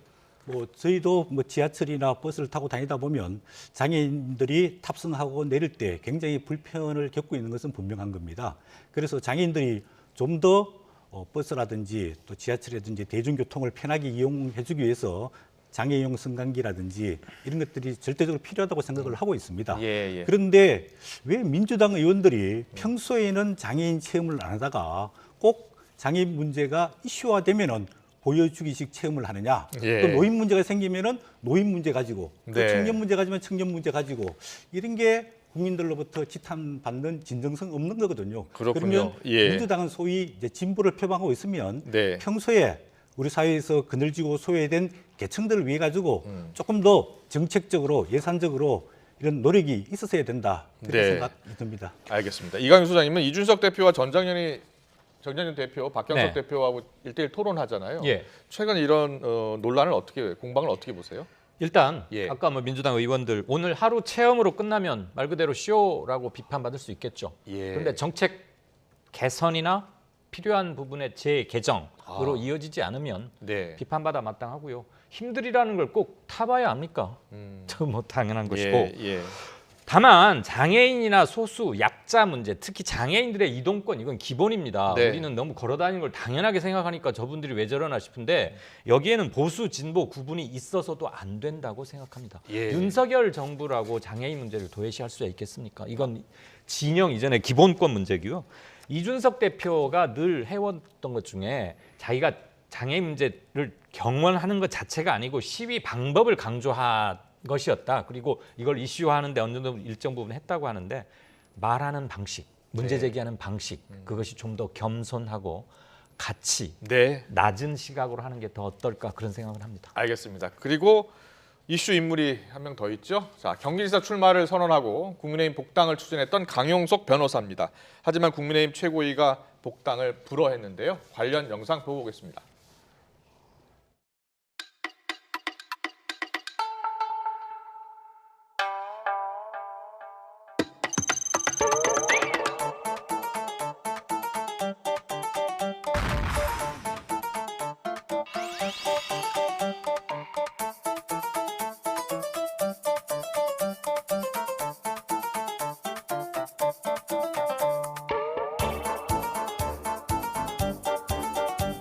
제정신이 아니라고 봅니다, 서울시장. 어떻게 이 유튜브 좀 보고 여태까지 방송한 유튜브를 제대로 보고 평가를 했는지 저는 왜 정치하려고 하는지 모르겠어요.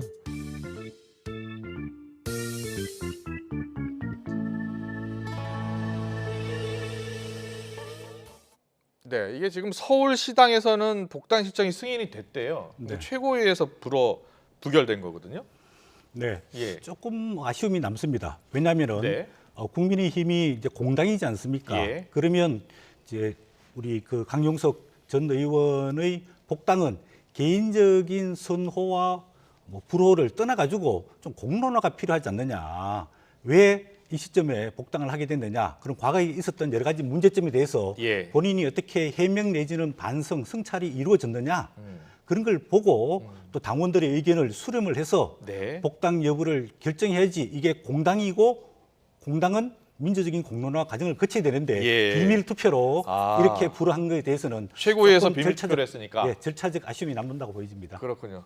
저는 이강윤 소장님은 어떻게 보셨어요? 왜 강용석 변호사가 최고위에서 부결됐을까요? 복당을 불허한 최고위의 결정이 국민들 정서를 잘 헤아린 대단히 정치적으로 올바른 선택이었다고 생각을 합니다. 네. 뭐 비밀 투표가 절차에 맞냐 안 맞냐는 부차적인 논란이 될 수 있을지는 모르겠으나 저 강 전 의원이 최근에 해왔던 그 뭐 가로세론과 거기서 했던 것들, 그다음에 일련의 개인의 뭐 도덕성에 관한 이런 것들을 보면 정치를 하겠다 또는 일정 부분 국민을 대표하겠다 이런 게 정치하겠다는 거 아니겠습니까? 그것으로는 좀 많이 흠결이 있는 분이 아니신가. 저도 좀 그 하태경 의원의 말이 속 시원하게 좀 느껴졌습니다. 네. 알겠습니다. 오늘 정치권 이슈는 여기까지 듣겠습니다. 이강윤 한국사회여론연구소 소장님, 서성교 건국대 특임교수와 함께했습니다. 잘 들었습니다. 고맙습니다. 감사합니다.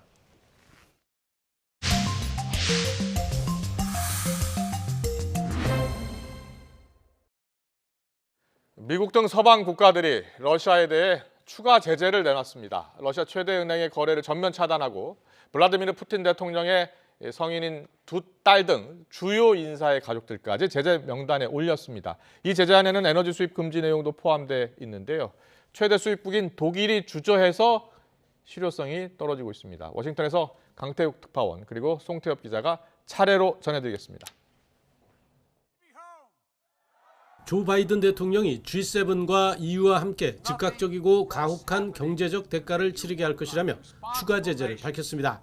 특히 러시아를 완전히 마비시키는 수준이라고 설명했습니다. And together with our allies and our partners, we're going to keep raising the economic cost and ratchet up the pain for Putin and further increase Russia's economic isolation. 먼저 러시아 최대 국책은행인 스베르방크와 최대 민간은행인 알파뱅크가 금융 시스템에서 전면 차단됩니다. 미국 당국자는 이렇게 되면 러시아 은행의 3분의 2 이상이 전면 차단 대상에 포함돼 러시아 금융의 충격이 훨씬 커질 것이라고 설명했습니다. 또 그동안 에너지 분야에 한정됐던 러시아 신규 투자가 전 분야로 확대돼 전면 금지됩니다. 이어 푸틴 대통령의 성인 두 딸, 세르게이 라브로프 외무장관의 부인과 딸, 신흥재벌 등 핵심 인사들과 가족들도 제재 대상에 포함했습니다. These oligarchs and their family members are not allowed to hold on to their wealth in Europe and the United States. 영국도 스베르방크의 해외 자산을 동결하고 러시아 에너지 수입을 점차 중단하기로 했습니다. 이어 러시아 철강 제품 수입을 중단하고 다음 주부터 러시아의 정유 기계와 촉매제 수출을 전면 금지하기로 했습니다. I have no doubt that the international community, Britain very much in the front rank, will be moving again in lockstep to impose more sanctions and more penalties on Vladimir Putin's regime. 미국 재무부는 앞서 미국 금융기관 내 러시아 계좌에서 이뤄지는 달러 부채에 대한 상환을 전면 금지했고 법무부는 러시아 미디어 재벌인 콘스탄틴 말로페예프를 제재 위반과 사이버 범죄 혐의로 기소했습니다. 미국 등 서방이 민간인 학살에 대한 책임을 묻는 조처에 나서면서 제재 등 러시아에 대한 압박 수위가 한층 더 강화되는 모습입니다. 워싱턴에서 YTN 강태욱입니다. 독일 베를린의 국회의사당 앞에서 수천 명의 시위대가 러시아의 침공에 희생된 우크라이나 사람들을 추모하며 땅바닥에 드러눕는 시위를 벌였습니다. 이들은 유럽 국가들이 매일 수억 유로를 러시아의 전쟁 비용으로 제공하고 있다면서 러시아산 가스와 석유 수입을 즉각 중단하라고 요구했습니다. We need to stop Russia receiving those money. So that's why we demand the full embargo and not in 2024, but we demand it now. 독일 정부는 이에 앞서 재생 가능 에너지 생산을 대폭 늘리는 내용의 새로운 에너지 개혁안을 발표하면서 총 소비량의 40%에 이르는 러시아산 가스 수입은 오는 2024년까지 계속한다고 밝혔습니다. 상대적으로 비중이 적은 석탄은 올 여름까지, 석유는 연말까지 중단하기로 했습니다. Glauben wir, dass wir einen wichtigen Schritt heute gehen, die Klimaschutzziele, aber auch die energie- und sicherheitspolitischen Ziele, die Deutschland sich jetzt zu stellen hat, zu erreichen. 영국도 올해 말까지 러시아산 석유와 석탄 수입을 중단한다고 밝히면서도 천연가스 구매 중단 시기에 대해서는 구체적으로 언급하지 않았습니다. 독일처럼 전체 가스 소비량의 40%를 러시아에서 수입하는 이탈리아의 마리오 드라기 총리는 가스 수입 중단 문제에 대해서는 EU의 결정에 따를 것이라고 말했습니다. 하지만 러시아 추가 제재를 결정하기 위해 모인 유럽연합 EU 회원국 외교관들이 가스 수입 중단 문제는 논의하지 않았다고 드라기 총리는 전했습니다. 볼로디미르 젤렌스키 우크라이나 대통령은 아일랜드 의회에 대한 연설에서 러시아산 에너지 수입 중단을 촉구하면서 전쟁과 전쟁 범죄가 재정적 손실보다 끔찍하지 않다고 생각하는 정계와 재계 일부 지도자에게는 원칙이 필요해 보인다고 말했습니다. YTN 송태엽입니다. 네, 최근 중국에서도 오미크론 변이가 계속 확산하면서 상주 인구 2,500만 명, 상하이가 완전 봉쇄된 지 벌써 열 하루째입니다. 어제 하루 감염자만 2만 명으로 코로나19 초기 당시 우한보다 더 심각한 상황이란 얘기도 나옵니다. 상하이의 박승호 YTN 리포터 화상으로 연결해서 현지 상황 자세히 알아봅니다. 박승호 리포터. 네, 안녕하십니까. 박승호입니다. 네, 안녕하세요. 봉쇄된 지 지금 2주일 가까이 됐는데요. 아예 밖에 못 나가고 있다고 들었습니다. 많이 답답하고 불편하시죠? 네, 그렇습니다. 상하이는 봉쇄된 지 한 2주가 다 돼가고 있고요. 네.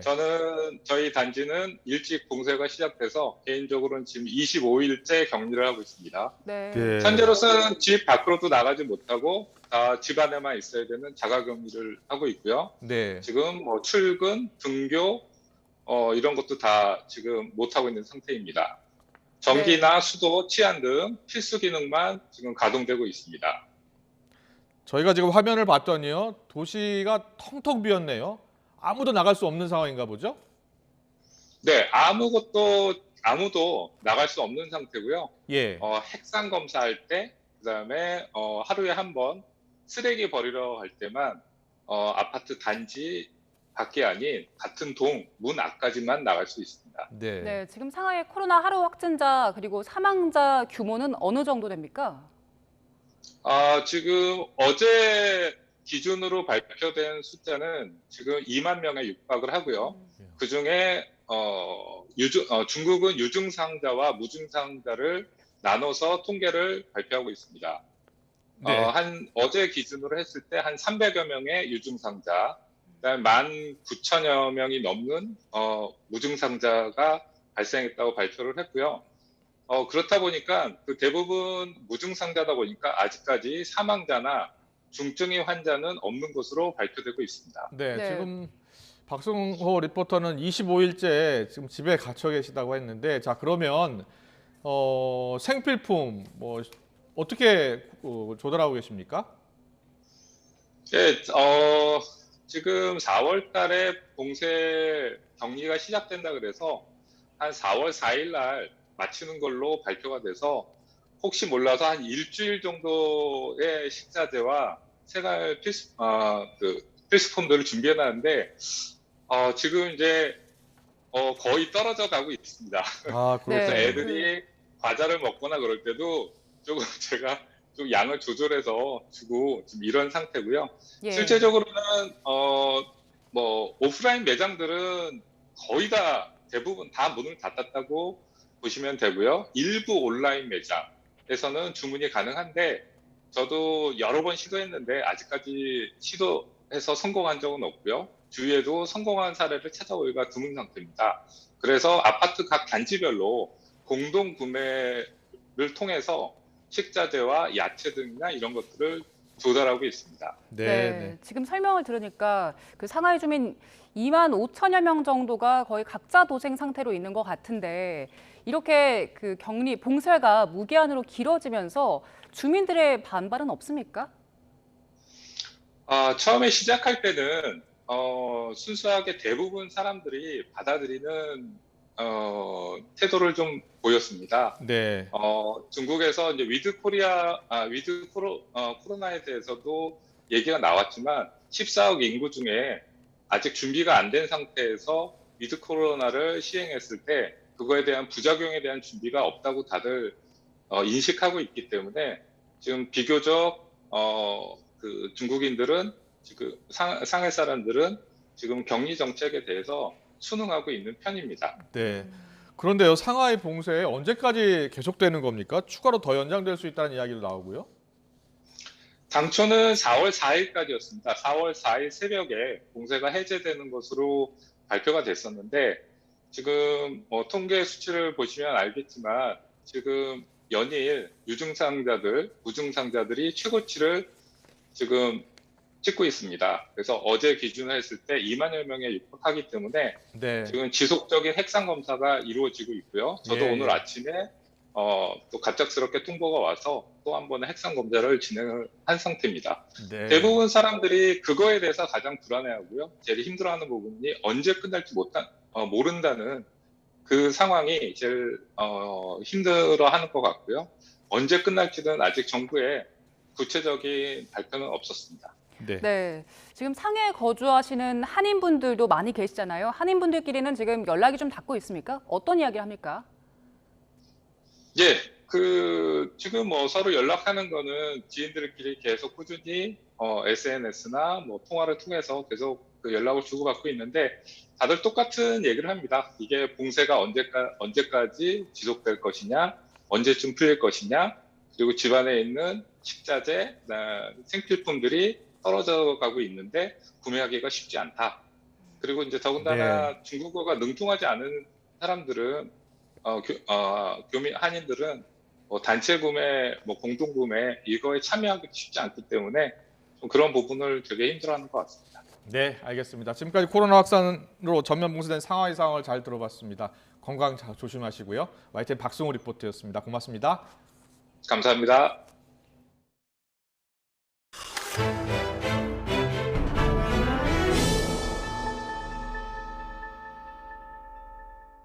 네, 조금 전 연결한 상하이의 봉쇄 상황, 우리 밥상에도 영향을 미쳤습니다.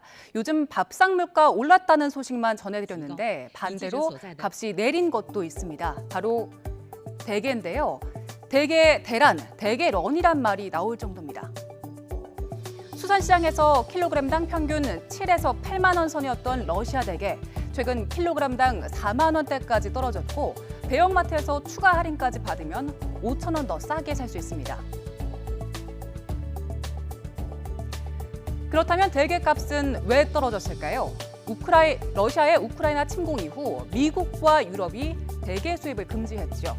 그러자 러시아가 수출기를 중국으로 돌렸는데 중국도 오미크론 재확산으로 상하이 등 주요 도시를 봉쇄하자 수출을 우리나라로 돌리면서 국내 공급이 크게 늘었기 때문입니다.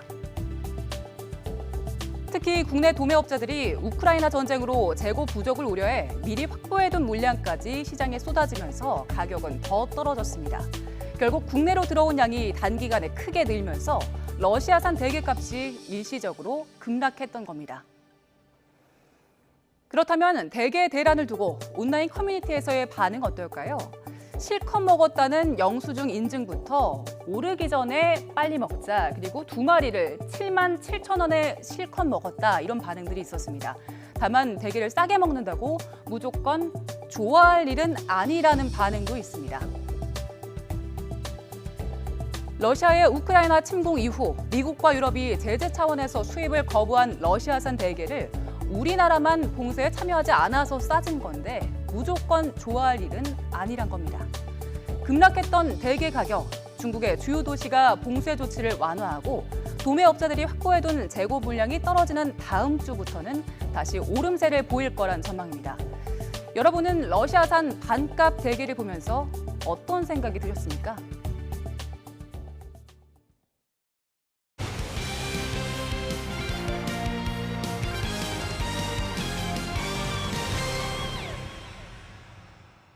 카타르 월드컵에 출전하는 벤투호가 경기마다 다른 전략으로 16강에 도전하겠다고 밝혔습니다.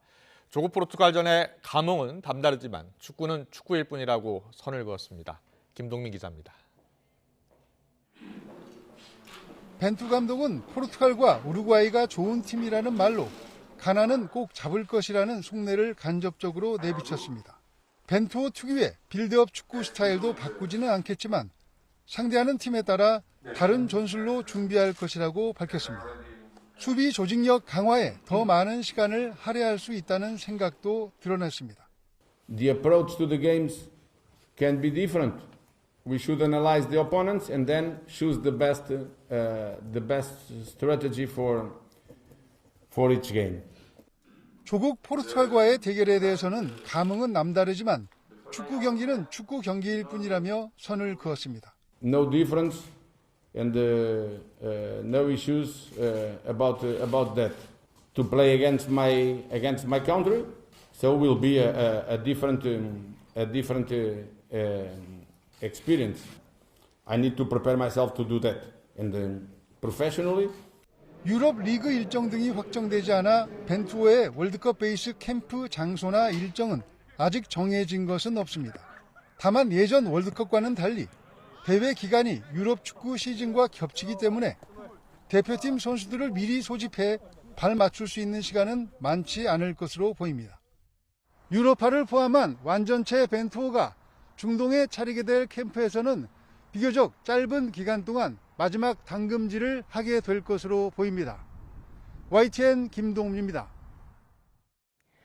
프로농구 왕좌의 주인을 가릴 플레이오프가 이번 주말 막을 올립니다. 챔피언에 도전하는 6개 구단 감독과 선수들은 자신감 넘치는 출사표를 내걸고 우승에 도전합니다. 신윤정 기자입니다. 계속 느껴지는 가운데 정규리그 마지막 날까지 치열한 순위 다툼 끝에 마침내 완성된 봄농구 대진표. 4위 현대모비스와 5위 오리온, 3위 KGC 인삼공사와 6위 한국가스공사가 6강에서 맞붙습니다. 승리한 두 팀이 정규리그 1, 2위인 SK, KT와 4강을 펼쳐 승자끼리 챔피언 결정전에서 격돌합니다. 오는 9일부터 6강과 4강 플레이오프가 오전 3승제로 다음 달 2일부터 7전 4승제 챔프전이 열립니다. 결국 정규리그 때 아무도 저희를 잡지 못했습니다. 네. 플레이오프도 멀리 도망갈게요. 안녕.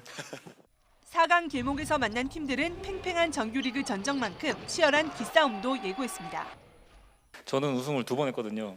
네, 우승 2번 했는데 반지가 2개예요. 그래서 저희를 이기면은 제가 가지고 있는 반지를 하나 드릴까 하는데 어떻게 받으실 의향이 있으신지 궁금합니다. 뭐든지 준다니까 고마운데 그 우승 반지는 저는 낙혜자한테 받고 싶습니다. 경기는 저희가 이기고 휴가 정말 과자 먹으면서 편안하게 즐길 수 있도록 대항 오감자 한 박스 보내주겠습니다. 4강에 선착한 SK는 창단 첫 통합 우승을 노리고 KT는 지난해의 복수 혈전에 나섭니다. 저희 KT가 작년에 안양 KC랑 6강에서 3대0 광탈을 했기 때문에 좀 안양 KC가 올라와서 좀 복수를 한다는 마음으로 화사한 벚꽃과 함께 개막하는 코트의 축제. 6개 팀의 꿈은 하나같이 챔피언입니다. YTN 신윤정입니다.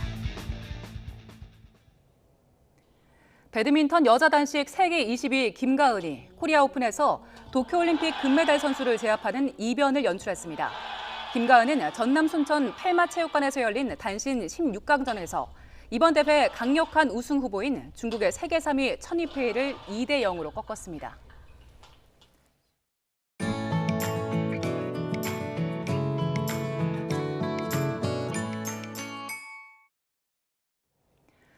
최근 농업 분야에 ICT 기술을 접목한 첨단 스마트팜이 확산하고 있습니다. 스마트팜은 품질 좋은 농산물 생산과 생산량 증대를 통해 농가 소득을 높일 수 있어서 더 적극적으로 보급을 늘릴 필요가 있습니다. 김학무 기자의 보도입니다. 커다란 비닐하우스 내부가 온통 초록색과 붉은색으로 가득합니다. 초록색은 한창 자라는 보리의 새싹이고 붉은색은 보리 새싹을 키우는 LED 빛. 한쪽에는 이제 막 싹을 틔우는 보리 종자가 가득합니다. 이 농장의 특징은 보리 새싹을 스마트팜 시설에서 흙이 아닌 깨끗한 물로 재배하는 겁니다. ICT 기술로 온도와 습도는 물론 햇빛을 자동으로 조절하는 스마트팜.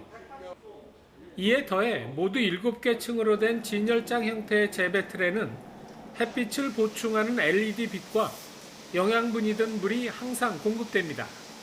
안전성에서 굉장히 좋습니다. 그 오염원으로서 자유롭다는 점이 굉장히 좋습니다. 그리고 또 영양성, 기능성을 함량시키기에 또 굉장히 좋은 방식입니다. 이 농장의 새싹보리 생산량은 같은 면적의 노지보다 무려 280배나 많습니다. 세척과 건조, 분쇄 과정을 거쳐 분말과 과립 등 가공 제품을 만들어 주로 인터넷과 대형 매장을 통해 판매합니다. 최근에는 검은 보리와 귀리, 렌틸콩, 완두콩 등의 다양한 새싹도 함께 생산합니다.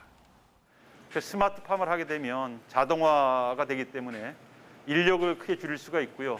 스마트팜이 생산성을 크게 올릴 수 있다는 것이죠. 그래서 스마트팜 기술을 활용한다면 농업도 얼마든지 세계와 경쟁할 수 있는. 농촌진흥청은 자체 개발한 스마트팜 관련 기술을 한국농업기술진흥원을 통해 보급하는 데 적극 나서고 있습니다. YTN 김학무입니다. 농어촌 지역에 혼자 사는 노인 10명 중 4명은 30분 이내에 응급실 이용이 어려운 걸로 나타났습니다. 농촌진흥청이 최근 전국 농어촌 지역 4,000곳에 대해 조사한 결과 응답자들은 의료기관까지 가는데 평균 25.8분이 걸린다고 답했고, 이 가운데 노인 1인 가구의 60%는 평균 33분 이상 걸리는 것으로 나타났습니다. 농촌진흥청은 올해 전국 10곳에서 저탄소 식량작물 재배기술 현장 확산 시범 사업을 추진합니다. 이번 사업에 적용하는 기술은 논물 관리 기술과 농경지 바이오차 투입, 논이용 밭작물 재배 등으로 이를 적용할 수 있는 재배단지와 작목반, 연구회와 농업법인을 선정해 추진하게 됩니다. 화창한 하늘 아래 봄 기운이 무르익고 있습니다. 내일은 오늘보다 날이 더 따뜻하겠지만 일교차가 무척 크게 벌어지겠는데요. 내일 서울 아침 기온 6도, 춘천은 2도로 아침에는 다소 쌀쌀하겠고요. 한낮에는 서울 20도, 천안은 22도까지 올라서 일교차가 20도 가까이 무척 크게 벌어지겠습니다. 입고 벗기 편한 겉옷으로 체온 조절 잘 해주시기 바랍니다. 내일도 전국이 대체로 맑은 가운데 대기질은 양호하겠습니다. 다만 대기는 점점 더 메말라 가겠는데요. 내륙 곳곳에 건조주의보가 발효 중인 가운데 강원 산간에는 강풍주의보까지 내려졌습니다. 작은 불씨가 대형 화재로 이어질 위험이 큰 만큼 불씨 관리 잘 해주시기 바랍니다. 내일 아침 기온은 서울과 광주, 대구는 6도로 오늘보다 1에서 3도가량 낮겠습니다. 한낮에는 서울 20도, 대전 22도, 광주는 23도까지 올라서 오늘보다 2에서 4도가량 높겠습니다. 토요일 새벽부터 아침 사이 수도권과 충남 북부에 비가 조금 내리겠고요. 이후 주말 동안 대체로 맑은 가운데 고온 현상이 나타날 전망입니다. 날씨였습니다. 네, 이어서 저녁 종합 뉴스 이브닝 뉴스가 방송됩니다. 시청해주신 여러분 고맙습니다.